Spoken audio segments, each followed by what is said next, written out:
তোমাদের জানিয়েছি যে 2024 পড়তে না পড়তে বেশ অনেকগুলো বিয়ের নেমন্তন্ন পেয়েছি। এটি হচ্ছে দ্বিতীয় বিয়ের নেমন্তন্ন। আর বলেছিলাম যে সবগুলোই নিজেদের মধ্যে। এটা হচ্ছে আমার মাসির বিয়ে, বাড়ির থেকে খুব কাছে হয়। সকাল থেকেই বাড়ির সবাই এখানে ছিলাম, আর সবাই দেখতে পাচ্ছ লাল হলুদ শাড়ি পরা।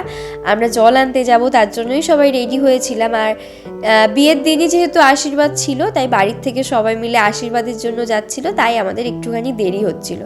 আর তার জন্যই হচ্ছে আমরা এখানে দাঁড়িয়ে সবাই একটু ফটো তুলছিলাম, একটু রিলস করছিলাম, এইসবই একটুখানি করছিলাম আর বিভিন্নভাবে মজা করছিলাম। একসঙ্গে বাড়ির সবাই হলে আর যা হয় আর কি। আর এই যে বলতে বলতে সবাই এবার বেরিয়েও পড়েছে, কারণ বেলাও হয়ে যাচ্ছিল, আর সেদিন একটু বৃষ্টি বৃষ্টিও ভাবছিল। আর এখানে আমরা এবার থামস আপ খাচ্ছি, আর ভুলভাল কিছু ভেবো না, ওতে থামস আপই ছিল।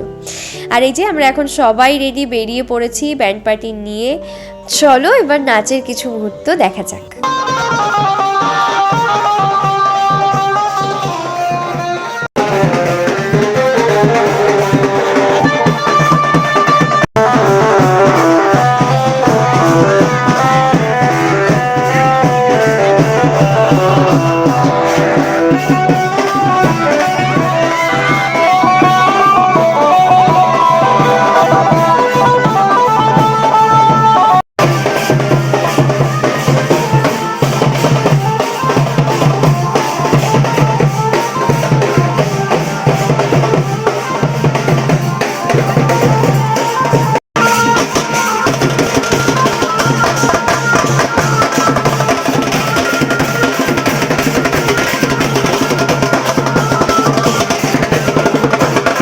ভীষণ পরিমাণে আমরা নাচানাচি করেছি, শীতের মধ্যেও আমাদের গা পুরো ঘেমে গেছে। কষ্ট হয়ে যাওয়াতে আমরা একটুখানি বসেছিলাম, এবং যাদের একদম কষ্ট হয়নি তারা এখানে দেখো অনবরত নেচেই যাচ্ছে। যাই হোক, খুব আনন্দ করেছি। নাচ যেমন তেমন করি না কেন, পরে ভিডিও দেখলে বড্ড হাসি পায়, তার জন্য ভিডিও করি না। কিন্তু যাই হোক, এবার ভিডিওগুলো রেখেছি। তো তোমাদের কেমন লাগলো অবশ্যই কিন্তু জানিও, পুরো ভিডিওটা কিন্তু অবশ্যই দেখো।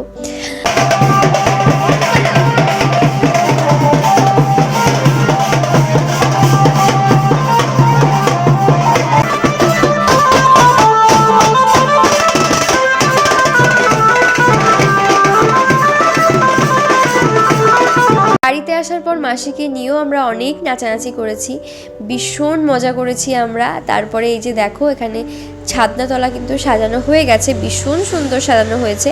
আর হচ্ছে মাসিকে এখানে এখন আশীর্বাদ করছে, তারপরেই গায়ে হলুদ হবে। প্রথমেই বলেছি যে বিয়ের দিনই আশীর্বাদ ছিল, প্রথমে এই বাড়ি থেকে ছেলের বাড়িতে আশীর্বাদ করতে গেছে, তারপরে ওনারা এসছেন।